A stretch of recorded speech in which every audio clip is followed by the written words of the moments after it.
नमस्कार दोस्तों, स्वागत है आपका स्टडी फॉर सिविल सर्विसेज में। वीडियो को पूरा देखिए। कोई भी आपका फीडबैक है, कोई सजेशन है, तुरंत वीडियो में कमेंट करके जरूर बताइए। अच्छा लगे तो वीडियो लाइक जरूर कर लीजिए और ऐसे वीडियो लगातार फ्री में पाने के लिए चैनल को तुरंत सब्सक्राइब कर लीजिए और बेल आइकन को जरूर टैप कर लीजिए ताकि आगे भी सारे वीडियो आपको मिलते रहे। यूट्यूब में फॉलो करते हैं तो प्लीज ये वाला फ्री टेलीग्राम चैनल जरूर ज्वाइन कर लीजिएगा। सारे नोटिफिकेशन, सारे अपडेट यहीं पे आते हैं, ध्यान रखिएगा। स्टडी फॉर सिविल सर्विसेज का कोई भी पेड ग्रुप अगर आपको ज्वाइन करना है तो सिर्फ 856488053096906523860455 यही नंबर है हमारे, सिर्फ जहां पे कॉल या व्हाट्सएप कर सकते हैं।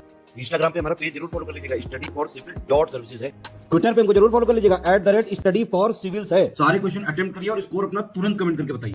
समीक्षा अधिकारी के प्रीलिम्स एग्जामिनेशन के लिए जो कि आगे आने वाला है आपका, उम्मीद है आप बेहतर तैयारी में लगे होंगे और तैयारी के साथ साथ अभ्यास आवश्यक होता है, तो उसके लिए मॉक टेस्ट आपको दिए जा रहे हैं। ये मॉक टेस्ट की सीरीज आरंभ हो चुकी है।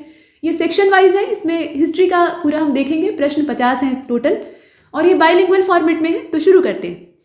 देखिए, ये पहला क्वेश्चन पूछ रहा है आपसे कि भारतीय राष्ट्रीय कांग्रेस का कौन वाला सेशन होता है, कौन वाला अधिवेशन होता है जिसमें कि गुरुदेव के द्वारा यानी रविंद्रनाथ टैगोर जी के द्वारा राष्ट्रीय गीत को गाया जाता है। और राष्ट्रीय गीत क्या है? वंदे मातरम है। राष्ट्रगान हमारा जनगण मन है और राष्ट्रगीत जो है वो वंदे मातरम है। तो आप बताएं, राष्ट्रगीत कब गाया जाता है, कौन वाला अधिवेशन होता है? इसमें आप प्रश्न को स्पष्ट तौर पे देख पा रहे हैं और इसका जो करेक्ट आंसर है वो इसमें कलकत्ता अधिवेशन हो जाएगा। कलकत्ता अधिवेशन, और कलकत्ता में कई बार अधिवेशन हुआ है। तो ये 1896 का था, 1896 का था और इसमें वंदे मातरम को पहली बार गाया जाता है रविंद्रनाथ टैगोर जी के द्वारा। और हाँ, इसके अध्यक्ष थे रहीमतुल्ला सयानी। इसके बाद प्रश्न संख्या 2 को देखते हैं। स्वराज शब्द का पहली बार 1906 में उल्लेख किया गया था। 1906 का समय है, उस समय स्वराज शब्द का पहली बार उल्लेख किया जाता है। और उस समय कौन भारतीय राष्ट्रीय कांग्रेस का अध्यक्ष था, आपको ये बताना है। 1906 का समय यानी बंग भंग हो चुका था और लोगों के अंदर विद्रोह की ज्वाला भड़क रही थी, तो स्वदेशी स्वराज ऐसे शब्द निकलकर सामने आ रहे थे। तो ये कौन सा अधिवेशन था ये भी आपको पता होना चाहिए। प्लस यहाँ पर अध्यक्ष पूछा है तो वो बताइए। नाम दिया हुआ है, रास बिहारी घोष है, मदन मोहन मालवीय हैं, दादा भाई नौरोजी हैं, लाल मोहन घोष हैं। और इसमें से करेक्ट आंसर क्या होगा? दादा भाई नौरोजी। ठीक है, और ये कलकत्ता अधिवेशन था, 1906 में होता है। दादा भाई नौरोजी को आप चुन लें, ये सी वाला विकल्प हमारा सही हो जाएगा। ठीक है, 1906 में होता है, स्वराज शब्द का पहली बार उल्लेख किया जाता है। प्रश्न संख्या 3 को देखें। गलत विकल्प का चयन करना है। धर्म सभा की स्थापना होती है 1830 में। धर्म सभा की स्थापना कलकत्ता में होती है, वेन्यू भी बता दिया है। और संस्थापक कौन थे? राधाकांत देव। अब ये सारी सूचनाएं तो दे दी है, इसमें मतलब दी हुई है पहले से। आप ये बताइए कि इसमें से गलत कौन सा है। इसमें इंफॉर्मेशन आप देख रहे हैं। अब धर्म सभा के बारे में ये जितनी भी इंफॉर्मेशन दी है सभी सही हैं। तो अब इसमें से चुनना किसको चाहिए? डी वाले को। नॉन ऑफ दीज यानी कोई भी गलत नहीं है, जितने हैं वो सभी सही हैं। प्रश्न संख्या 4। अब यहाँ आप देखें, यहाँ पागलपंथी आंदोलन के बारे में सूचना दी है कि ये किसान आंदोलन था। ये क्या है? पीजेंट मूवमेंट है। और इसका जो क्षेत्र है वो बंगाल का मैमनसिंह डिस्ट्रिक्ट है, वहाँ से ये स्टार्ट होता है और उसके बाद बंगाल के बहुत सारे हिस्सों में फैल जाता है। करम शाह और उनके लड़के थे टीपू, उन्होंने पागलपंथी आंदोलन को नई दिशा दी, यानी वही लीडर थे। अब इस प्रकार से ये सूचनाएं दी हुई हैं, 3 स्टेटमेंट है। आप देखकर बताएं कि इसमें से सही कौन सा है। पागलपंथी विद्रोह, और ये सही बात है कि पागलपंथी आंदोलन या पागलपंथी विद्रोह ये किसान आंदोलन के अंतर्गत आता है। ये आदिवासियों का जो जनजातीय आंदोलन है उसके अंतर्गत नहीं रखा गया था। तो बात ठीक है, और इसमें जितनी भी सूचनाएं हैं वो सभी सही हैं और इसलिए हम डी वाले विकल्प का चयन करते हैं। सारी इंफॉर्मेशन जो है वो परफेक्ट है और ये 1825 से लेकर 1835 तक चलता है। प्रश्न संख्या 5 को देखते हैं। वर्ष 1781 उत्तर प्रदेश राज्य के 3 जिलों में नागरिक विद्रोह होते हैं। कौन सा उससे अछूता था, यानी उन 3 जिलों से बाहर है, उस लिस्ट से बाहर है। उस जिले को बाहर करके बताइए। यानी जो 3 शामिल थे वो आपको नहीं चुनना है, जो नहीं शामिल था वो चुनकर बाहर करना है। तो आप ये तो जानते ही हैं कि ये जो 1781 के आसपास का समय है, ये मतलब 1857 से पहले ही विद्रोह की ज्वाला जगह जगह भड़क रही थी। और उत्तर प्रदेश में गोरखपुर इस मामले में ज़्यादा सक्रिय था, बस्ती जिला भी था और बहराइच भी था, लेकिन मेरठ इसमें शामिल नहीं था। मेरठ बाद में शामिल होता है। ठीक, तो इसमें से हम चुनेंगे किसको? सी वाले विकल्प को चुनेंगे। ये 1781 का समय है। प्रश्न संख्या 6 को देखते हैं। अब यहाँ पर 1883 की बात हो रही है और यहाँ थोड़ा सा जो हिंदी वाला इसका रूपांतरण है ना, द बंगाली है ये, असल में द अलग है और बंगाली अलग है। तो द बंगाली एक यहाँ पत्र है और उसकी टिप्पणी पर न्यायालय की अवमानना, मतलब यहाँ ये पूछा जा रहा है कि 1883 में द बंगाली में किसी व्यक्ति के द्वारा कोई टिप्पणी की गई थी और उसमें न्यायालय की अवमानना का दोष उनके ऊपर लगा था और कलकत्ता उच्च न्यायालय के द्वारा उन्हें 2 साल के लिए कारावास दे दिया गया था, यानी सजा सुनाई गई थी। तो आप बताइए व्यक्ति कौन से हैं जिन्होंने ये आलेख लिखा था? लिखने वाले व्यक्ति कौन? और छठवें प्रश्न को आप देख रहे हैं, करेक्ट आंसर क्या होगा? सुरेंद्रनाथ बनर्जी होगा। ठीक है, सुरेंद्रनाथ बनर्जी के द्वारा ये टिप्पणी, ये आर्टिकल लिखा गया था और उसके बाद उनके ऊपर न्यायालय की अवमानना का दोष मढ़ दिया जाता है। इसके बाद आगे बढ़ते हैं, प्रश्न संख्या 7 को देखते हैं।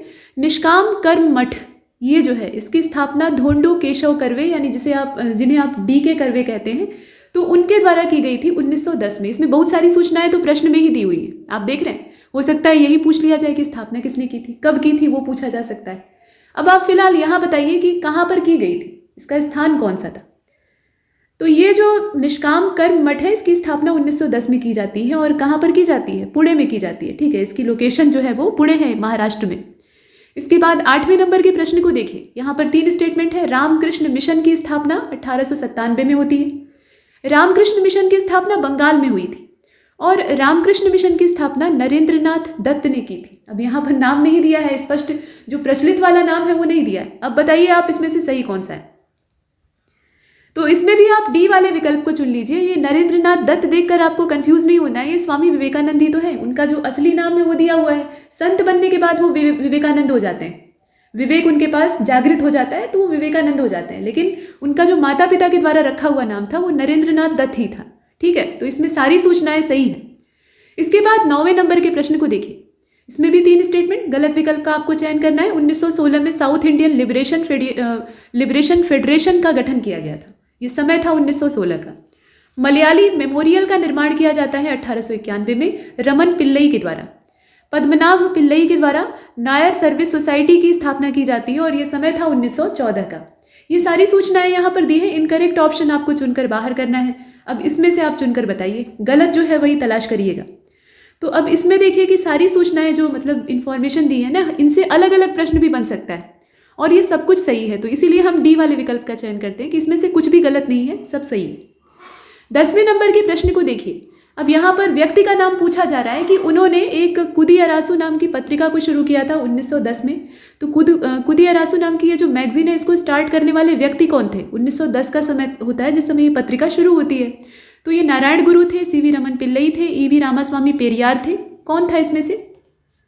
और इसमें अगर आप देखें तो EV रामास्वामी पेरियार का नाम जो है वो सही होता है। इनके द्वारा इस पत्रिका को शुरू किया गया था और ये थी कुदियारासु, समय था 1910 का। प्रश्न संख्या 11, कौन सा विकल्प सही सुमेलित नहीं है? तो प्रार्थना समाज की स्थापना आत्माराम पांडुरंग के द्वारा की गई थी। भारतीय सुधार संघ, ये इसके संस्थापक हैं केशव चंद्र सेन। आर्य समाज के संस्थापक हैं दयानंद सरस्वती। और नॉन ऑफ दीज, मतलब इसमें अगर आप उसे चुनते हैं तो इसका मतलब होगा कि सभी सही हैं। अब इसमें से आप देखकर बताइए। अब इसमें भी वही बात है, जितनी भी चीज़ें हैं ना, देख रहे हैं आप, सभी तो सही है। ये प्रार्थना समाज वाला भी, इंडियन रिफॉर्म एसोसिएशन का भी ठीक दिया है, आर्य समाज का भी ठीक दिया है। तो नॉन ऑफ दीज यानी कोई भी इसमें से रॉन्ग इन्फॉर्मेशन है नहीं, तो हम D को चुन लेते हैं। प्रश्न संख्या 12 को देखते हैं। इसमें से कौन सा मूवमेंट जो है वो 20वीं सदी से जुड़ा हुआ है, 20वीं सदी से संबंधित है? तो राधा स्वामी मूवमेंट है, इसके अलावा अहमदिया मूवमेंट है, अरब्बीपुरम है और जस्टिस पार्टी मूवमेंट है। ये सारे मूवमेंट्स दिए हुए हैं। बताइए कि 20वीं सदी से किसका संबंध है? तो इसमें आप देखिए 20वीं सेंचुरी जो है, इससे संबंध इसमें अब आप देखकर बताइए। और 12वां क्वेश्चन, करेक्ट आंसर क्या होना चाहिए? D होना चाहिए। ये जस्टिस पार्टी मूवमेंट का संबंध है। बाकी तो आप देखें इनकी डेट, ठीक है, पहले से चुन लेते हैं। जस्टिस पार्टी मूवमेंट, इसका जो समय है वो 1916 का है, आप जानते हैं। बाकी राधा स्वामी आंदोलन जो है वो 1861 का है। अहमदिया जो है वो भी 1889 का है। सब 1800 वाले हैं। 1888 में अरब्बीपुरम। लेकिन ये जस्टिस पार्टी मूवमेंट का जो समय है वो 1916 का है। चलिए अब आगे चलते हैं। प्रश्न संख्या 13 को देखते हैं। कालानुक्रम में आपको व्यवस्थित करना है। ये क्रोनोलॉजी वाले क्वेश्चन जो है ना, ये आयोग के बड़े फेवरेट होते हैं, तो इन्हें अच्छे से हल कर लेना चाहिए। देखिए, वर्नाकुलर प्रेस अधिनियम है, वर्नाकुलर प्रेस एक्ट, इसे आप जानते हैं। इसके अलावा एंशिएंट मॉन्यूमेंट्स प्रिजर्वेशन एक्ट है और फैक्ट्री एक्ट है, कलकत्ता कारपोरेशन एक्ट है। ये सारे अधिनियम दे रखे हैं। आप ये बताइए कि इनका समय कैसे व्यवस्थित किया जाए, मतलब पहले कौन आया था और बाद में कौन सा, उसी हिसाब से आपको कोड इसमें अरेंज करके दिया हुआ है। देखिए, इसमें वर्नाकुलर प्रेस एक्ट का जो समय है वो 1878 का है, ठीक है, ये 1878 का है। और प्राचीन स्मारक संरक्षण वाला जो है प्रिजर्वेशन एक्ट, वो 1904 का है, करजन के समय में आता है। कारखाना अधिनियम मतलब फैक्ट्री एक्ट जो है वो आता है 1891 में। और कलकत्ता निगम वाला जो है वो 1899 का है। तो उस हिसाब से अगर अरेंज किया जाए तो इसका जो अरेंजमेंट है वो C वाला सही बैठता है, यानी पहला तीसरा, चौथा दूसरा। इसके बाद 14वें नंबर के प्रश्न को देखते हैं। यहाँ भी क्रोनोलॉजी ही आपको अरेंज करनी है। चौरी चौरा मूवमेंट है, मॉन्टेग्यू की अगस्त डिक्लेरेशन है और रॉलेट एक्ट है, काकोरी ट्रेन डकैती है। बताइए इसमें से कौन सा पहले हुआ था और कौन सा बाद में हुआ था। घटनाओं को आपको इसमें सजाना है। तो अब इसमें अगर आप देखें, चौरी चौरा वाली घटना के साथ ही जो नॉन कॉपरेशन मूवमेंट था वो समाप्त हो जाता है, गांधी जी उसे खत्म कर देते हैं। तो ये 1922 की घटना थी। अब आप ये बताइएगा कि ये 4 फरवरी को हुई थी कि 5 फरवरी को, इसमें लोगों को संदेह रहता है। जरा कमेंट सेक्शन में अपनी राय दीजिएगा।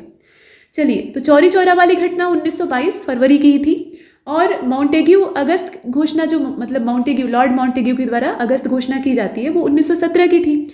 और आप देखिए कि रॉलेट एक्ट जो है वो 1919 का है, और काकोरी वाली जो डकैती पड़ती है वो 1925 की है। तो ऐसे अगर देखा जाए तो इसका जो बी वाला अरेंजमेंट है वो सही होता है। इसमें दूसरा, तीसरा, पहला और चौथा, सबसे अंत में किसको रखेंगे? काकोरी ट्रेन रॉबरी को रखेंगे, जो कि 1925 में होती है। इसके बाद चलते हैं अगले प्रश्न की ओर, जो कि है 15वां। और इसमें कहा गया कि एक्सला चैपल की जो ट्रीटी होती है उसमें कुछ शर्तें होती हैं, और उन शर्तों के अंतर्गत कौन सा शहर अंग्रेज़ों को वापस सौंप दिया जाता है, अंग्रेज उस शहर को वापस प्राप्त कर लेते हैं। तो ये कोयम्बटूर है, मद्रास है, पुडुचेरी है और कोझिकोड है। अब इसमें से आपको सेलेक्ट करके बताना है। तो कर्नाटक युद्ध जो आप देखते हैं ना, कई सारे होते हैं, उसमें पहला वाला होता है 1748 में, मतलब 1748 में जाकर वो समाप्त हो जाता है असल में, और उसी का नतीजा होता है कि एक्सला चैपल की संधि होती है, मतलब संधि के साथ युद्ध का समापन होता है कुल मिलाकर। और इसके तहत मद्रास को अंग्रेज़ों को वापस सौंप दिया गया था। तो मद्रास इसमें से हमें चुनना चाहिए, और वो है हमारा बी वाला ऑप्शन। इसके बाद 16वें नंबर के प्रश्न को देखिए। इसमें भी क्रोनोलॉजी ही आपको अरेंज करनी है। डच ईस्ट इंडिया कंपनी को इस्टेब्लिश किया जाता है, और पुर्तगीज जो है वो जो बम्बई का क्षेत्र है वो ब्रिटेन के शासक चार्ल्स द्वितीय को दे देते हैं। दहेज वाला यहाँ सिस्टम रहता है। और फ्रांसीसी ईस्ट इंडिया कंपनी इस्टेब्लिश होती है। साथ में जॉब चार्नॉक जो है वो कलकत्ता शहर की स्थापना करते हैं। अब ये सारी घटनाएं, इन्हें अरेंज करके देखिएगा, इसका जो व्यवस्थित क्रम है वो क्या होना चाहिए। प्रश्न संख्या 16 को आप देख रहे हैं, और इसका जो सही उत्तर है वो इसमें ए वाला हो जाएगा। ये पहले से ही व्यवस्थित था, थोड़ा सा आगे पीछे करने की भी आवश्यकता इसमें नहीं है आपको। ठीक है, ये पहले से ही अरेंज है। असल में 1602 का जो समय है, 1602 का जो समय है, उस समय Dutch east India company establish होती है। ठीक है, और पुर्तगाली जो है वो बम्बई वाला क्षेत्र अंग्रेजों को गिफ्ट कर देते हैं, वो 1661 का समय था। 1664 में आप जानते हैं कि फ्रेंच ईस्ट इंडिया कंपनी जो है वो इस्टेब्लिश होती है, और 1690 में जॉब चार्नॉक जो है वो कलकत्ता शहर की स्थापना करते हैं। तो कुल मिलाकर ये पहले से व्यवस्थित है। प्रश्न संख्या 17, गलत विकल्प का आपको चयन करना है। देवगांव की संधि होती है 1803 में, सुरजी अर्जुन गांव की संधि होती है, और ये जो समय था ये 1803 का है। 1803 में ही राजपुर घाट की संधि होती है। अब आप ये बताइए कि इसमें से गलत विकल्प कौन सा है। प्रश्न को आप ध्यान से देख रहे हैं। अब इसमें राजपुर घाट की संधि वाला जो ऑप्शन दिया है ना, 1803 का समय दिया है, जबकि ये 1806 में होती है। ठीक है, इसका समय जो है वो 1806 का है, न कि 1803 का। बाकी चीज़ें सही हैं, तो सी वाले विकल्प को बाहर कर देते हैं। प्रश्न संख्या 18 को देखते हैं। कौन सी इसमें से 1934 में गठित कांग्रेस सोशलिस्ट पार्टी के अध्यक्ष थे। ये जो कांग्रेस सोशलिस्ट पार्टी है, इसके प्रेसिडेंट का नाम आपको इसमें चुनना है। 1934 का ये समय है। तो इसमें जयप्रकाश नारायण जी का नाम है, आचार्य नरेंद्र देव जी का नाम है, मीनू मसानी है, और राम मनोहर लोहिया भी हैं। अब ये जो 18वां प्रश्न है, इसका करेक्ट आंसर बी होना चाहिए। आचार्य नरेंद्र देव के द्वारा, मतलब उनकी अध्यक्षता में ये पार्टी चलती है, और इसमें जयप्रकाश नारायण जो है वो महासचिव रहते हैं, तो उनका भी इसमें रोल है, लेकिन यहाँ पे पूछ रहा है अध्यक्ष का नाम। तो इसमें से हम आचार्य नरेंद्र देव को चुनेंगे, जो कि बी वाला विकल्प। प्रश्न संख्या 19 को देखते हैं। वायसराय लॉर्ड कर्जन के शासनकाल के दौरान किसे पूरी तरह से ब्रिटिश साम्राज्य में मिला लिया गया था। ये कर्जन का समय है, और ब्रिटिश साम्राज्य में किस क्षेत्र का विलय कर लिया जाता है। ये बर्मा है, तिब्बत है, सिक्किम है, मणिपुर है। इसमें से कौन सा ऑप्शन होगा। तो आप देखें, तिब्बत का विलय कर लिया जाता है, लासा की संधि होती है, ये लॉर्ड कर्जन का समय है। ठीक, तो इसमें से हम तिब्बत वाले विकल्प को चुनते हैं, जो कि सी वाला विकल्प हमारा दिखाई दे रहा है। प्रश्न संख्या 20 को देखते हैं। यहाँ पर शासक और राज्यों का नाम दिया है, कौन सा सही सुमेलित नहीं है, यानी गलत मिलान किया हुआ है, वो आपको बताना है। तो राणा हमीर जो है ये मेवाड़ के शासक थे, राणा चुंडा जो थे ये मारवाड़ के रूलर थे, और मलिक राजा फारूकी ये मालवा के थे, और मलिक सर बरख्वाजा जहाँ जो है ये जौनपुर का शासक था। अब इसमें आप ये बताइए, ये मलिक सरवर है असल में, यहाँ पर जो इसका विच्छेद करके दिया हुआ है ना, ये ठीक नहीं है, यहाँ आप देख सकते हैं। तो मलिक सरवर ख्वाजा जहाँ, ये जौनपुर का रूलर था। अब इसमें आप ये बताइए कि कौन सा सही सुमेलित नहीं है, गलत कौन सा है। तो 20वें प्रश्न को आप देख रहे हैं, इसका जो सही उत्तर है वो इसमें सी वाला हो जाएगा। देखिए, मलिक राजा ये फारूकी जो हैं, ये मालवा के यहाँ पर दे रखा है, जबकि ये खान देश के थे। ठीक है, ये रूलर कहाँ के हैं? खान देश के हैं। बाकी जितनी इन्फॉर्मेशन है वो सही है, तो अलग अलग भी अगर पूछा जाए तो आपको मालूम होना चाहिए। फिलहाल इसका सी वाला विकल्प इसमें से गलत है। प्रश्न संख्या 21 को देखते हैं। अवध के यहाँ पर कुछ नवाबों के नाम दिए हैं, उनको आपको क्रोनोलॉजिकल ऑर्डर में अरेंज करना है, क्रमवार व्यवस्थित करना है। पहले कौन सा रूलर था, बाद में कौन सा होता है। अब इसमें देखिए सआदत खां है, इसके अलावा सफदरजंग का नाम है, शुजाउद्दौला का नाम है, आसफुद्दौला का नाम है। 21 देखिए सआदत खां बुरहानुल मुल्क कहा जाता था इसे, और इसके समय में ये अवध पूरा स्वतंत्र होकर एक अलग राज्य के तौर पे विकसित होता है। 1722 से लेकर 1739 इनका समय है। उसके बाद सफदरजंग का टाइम है जो कि 1739 से लेकर 54 तक रहता है। शुजाउद्दौला का 1754 से लेकर 75 तक रहता है, इसका नाम आपको याद होगा। और अंत में आसफुद्दौला को आप देखते हैं, ये 1775 से लेकर 97 तक चलता है। तो कुल मिलाकर इसमें अगर देखें तो इसका जो सी वाला विकल्प है वो सही दिखाई देता है। ये पहले से व्यवस्थित था, इसमें कुछ भी नहीं करना था। प्रश्न संख्या 22 को देखते हैं। किस राज्य ने डोडिया मुद्रा जारी की थी? डोडिया मुद्रा को जारी करने वाला, डोडिया करेंसी को जारी करने वाला राज्य कौन सा था? यहाँ बीकानेर, अरवल, जैसलमेर और धौलपुर का नाम भी दिया हुआ है। अब इसमें 22 को आप देख रहे हैं, करेक्ट आंसर क्या होना चाहिए? सी होना चाहिए। जैसलमेर के द्वारा इसे जारी किया गया था। ठीक है, जैसलमेर को चुन लेंगे, सी वाला विकल्प हमारा सही हो जाएगा।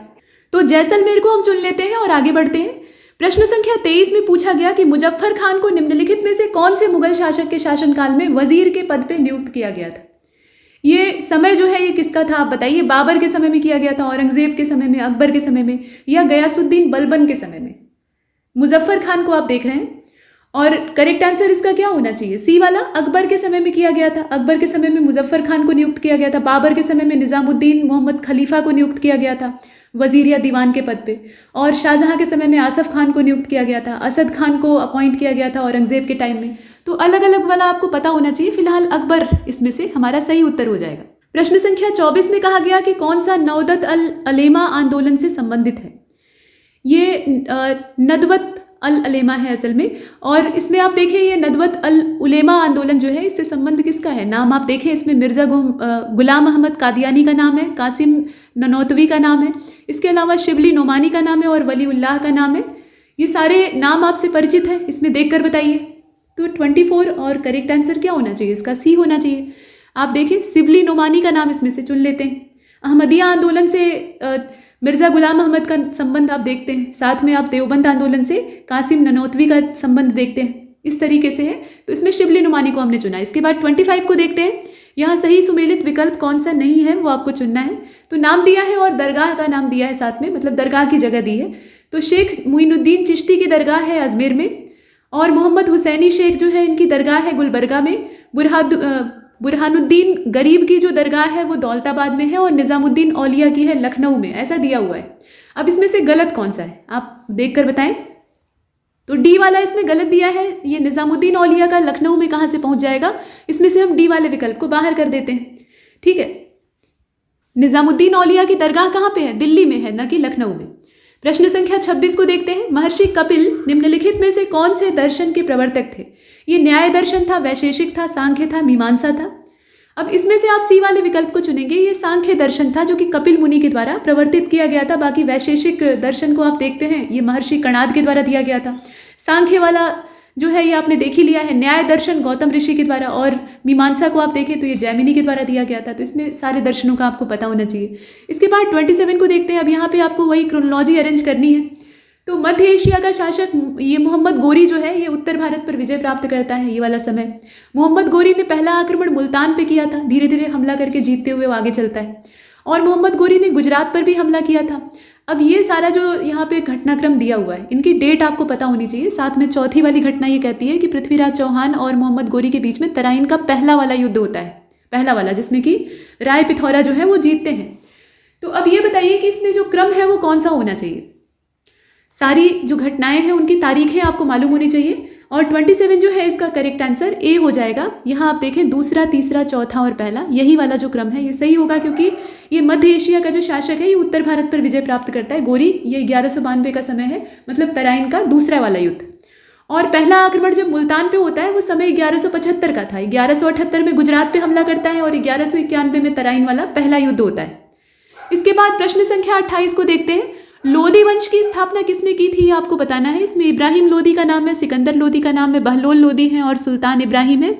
ये सारे नाम आप देख रहे हैं, तो आप जानते हैं कि बहलोल लोदी के द्वारा लोदी वंश की स्थापना की गई थी। और ये समय कौन सा है, तो ये समय है 1491 का। तो इसमें से आप चुनेंगे किसको, बहलोल लोदी को चुन लेंगे, जो कि सी वाला विकल्प हमारा दिख रहा है।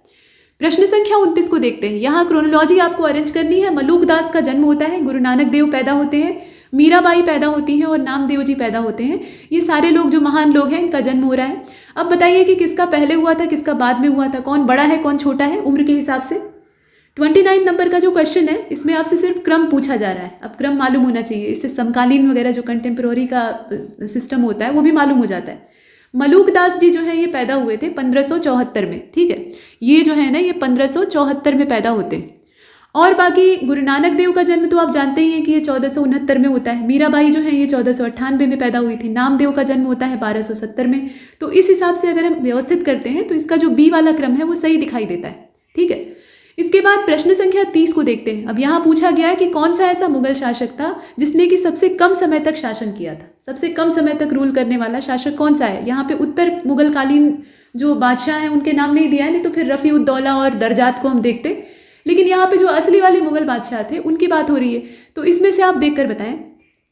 और ये जो 30वां प्रश्न है इसका करेक्ट आंसर बी होगा। जहांगीर का शासनकाल इन सब की तुलना में कम दिखाई देता है, ठीक है। अकबर और शाहजहां औरंगजेब इन सब की तुलना में जहांगीर का जो शासनकाल है वो सबसे छोटा था। कब से कब तक का था, 1628 से लेकर 1658 का था, ठीक है। माफ कीजिएगा 1605 से लेकर 1627 का था अकबर के बाद वाला। और अकबर का शासनकाल जो पानीपत का दूसरा युद्ध है वहां से शुरू होता है 1556 से और 1605 तक रहता है।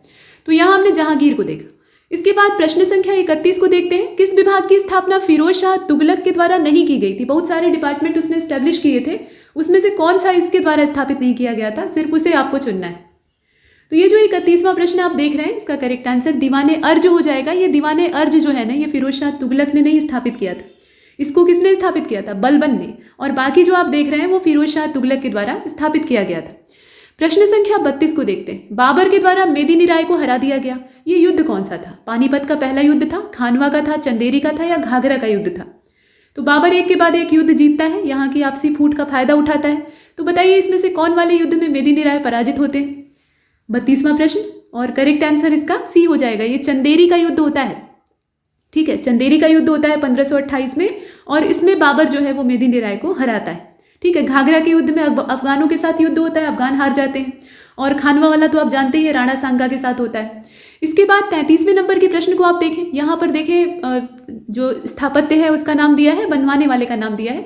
तो 2.5 दिन का झोपड़ा ये जो स्थापत्य है मस्जिद है, इसको बनवाने वाला कुतुबुद्दीन ऐबक था। बदायूं की जामा मस्जिद को बनवाया था इल्तुतमिश ने और 1000 सितून को बनवाने वाला अलाउद्दीन खिलजी था। आदिलाबाद का मकबरा ये इब्राहिम लोदी ने बनवाया था। अब ये सारी सूचनाएं दी हुई हैं, सही कौन सा है वो आपको बताना है, देखकर बताइए।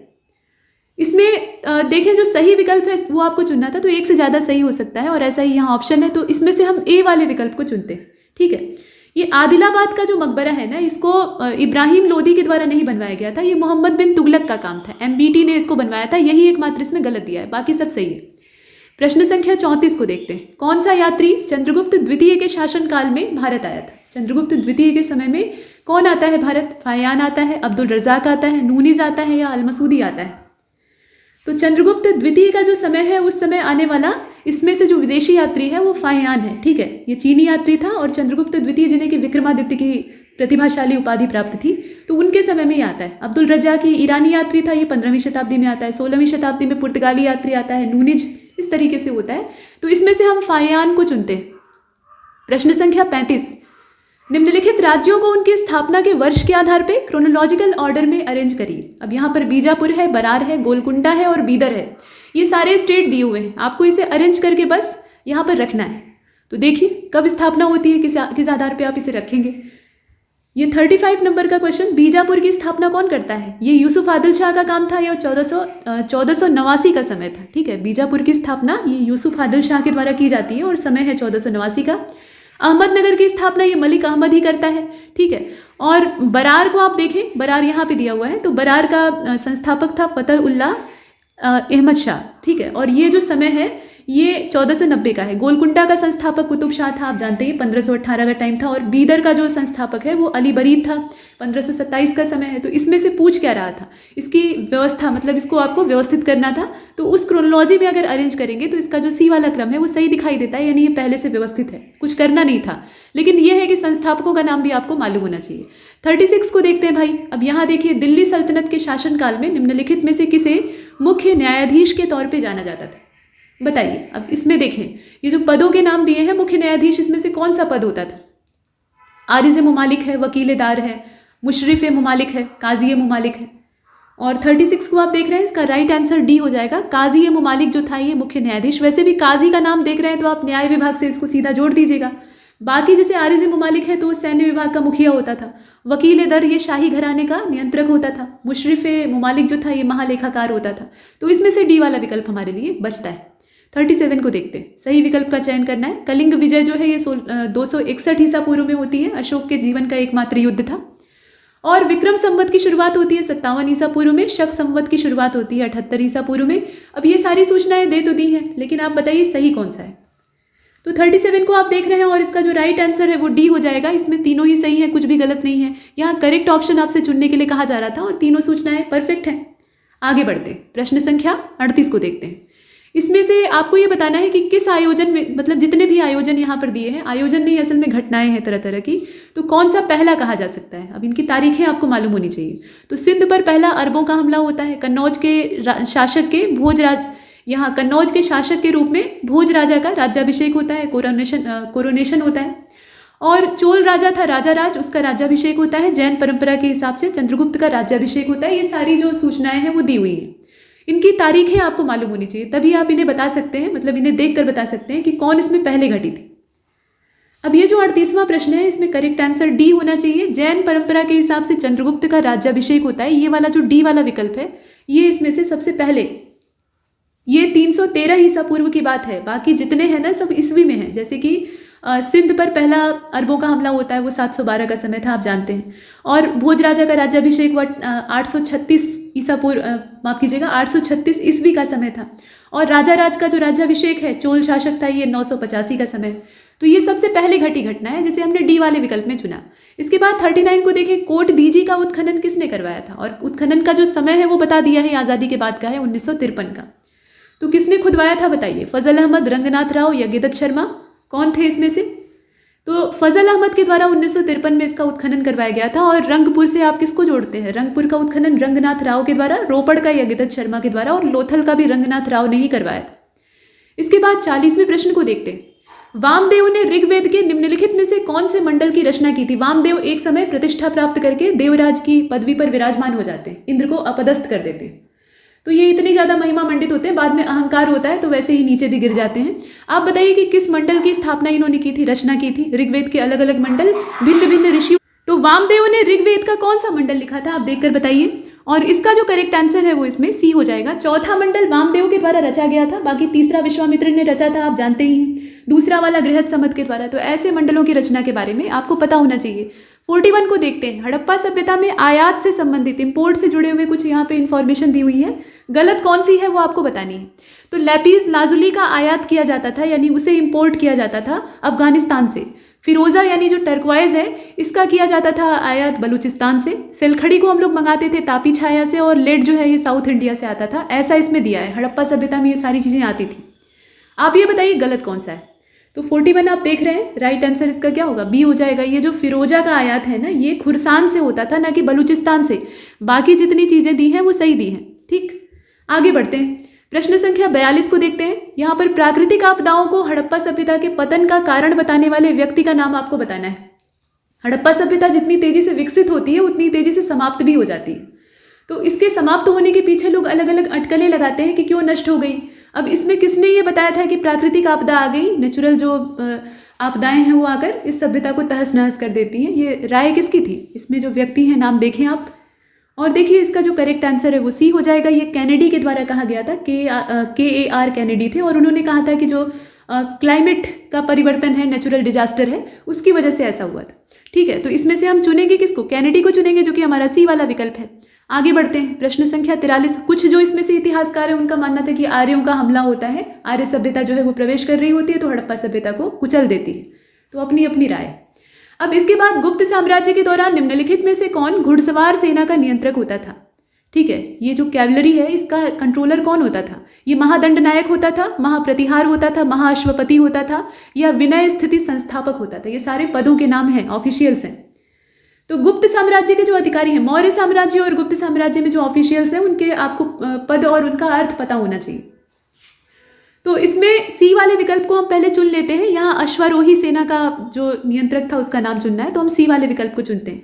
ठीक, बाकी जैसे महादंड नायक जो है ये मुख्य न्यायाधीश होता था, प्रतिहार जो था वो रख रखाव का काम करता था महल का, घुड़सवार सेना का नियंत्रक आपने महाअश्वपति को देख ही लिया है, अश्व से आप वैसे भी घुड़सवारों को जोड़ सकते थे, गेस करना आसान था। विनय स्थिति संस्थापक जो है ये शिक्षा विभाग का प्रमुख होता था।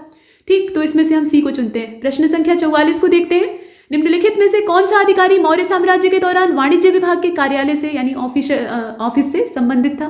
तो ये जो वाणिज्य विभाग है इससे संबंधित अधिकारी का नाम आपको चुनना है। अब यहाँ पे मौर्यों के प्रशासन की बात हो रही है जो कि सबसे व्यवस्थित था। तो समाहर्ता का नाम है, अकाराध्यक्ष है, पण्याध्यक्ष है और प्रादेशिक है। 44वां प्रश्न, करेक्ट आंसर क्या होगा? सी होगा, पण्याध्यक्ष। ये जो था ये वाणिज्य विभाग को देखता था। पर्ण का मतलब मुद्रा से होता था, तो मुद्रा से आप वाणिज्य को आराम से जोड़ सकते हैं। बाकी प्रादेशिक जो है वो जिले का प्रशासन देखता था, और जो खान विभाग था मतलब माइनिंग डिपार्टमेंट था उसको देखने वाला अकाराध्यक्ष था। अकारा जो है शब्द खान के लिए इस्तेमाल होता है। राजस्व इकट्ठा करने वाला जो कलेक्टर होता था उसका काम उसे उस समय समाहर्ता कहा जाता था। तो इसमें से सी वाले विकल्प को देख रहे हैं। अब यहाँ पे डायनेस्टी दिया है और उसके फाउंडर का नाम दिया है। तो हर्यक डायनेस्टी को सिमुक ने स्थापित किया था, मौर्यों को बिंबिसार ने स्थापित किया था। ये सारी उल्टी पुल्टी सूचनाएं हैं। और कण्व डायनेस्टी जो है उसकी नींव रखने वाले वासुदेव थे, और सातवाहनों को स्थापित करने वाला चंद्रगुप्त था। बताइए सही कौन सा है? गलत तो इसमें बहुत सारे दिख रहे हैं। और 45 का जो राइट आंसर है वो सी हो जाएगा। इसमें स्पष्ट दिखाई दे रहा है वो कण्व डायनेस्टी वाला ठीक दिया है, बाकी जितने हैं सब गड़बड़ हैं। मौर्यों की नींव किसने रखी थी? चंद्रगुप्त मौर्य ने रखी थी।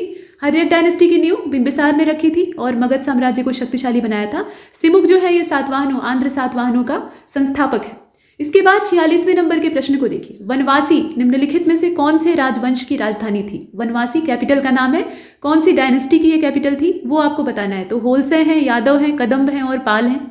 इसमें से आप देखकर बताइए। और राइट आंसर क्या होगा? ये कदम्बों की राजधानी थी।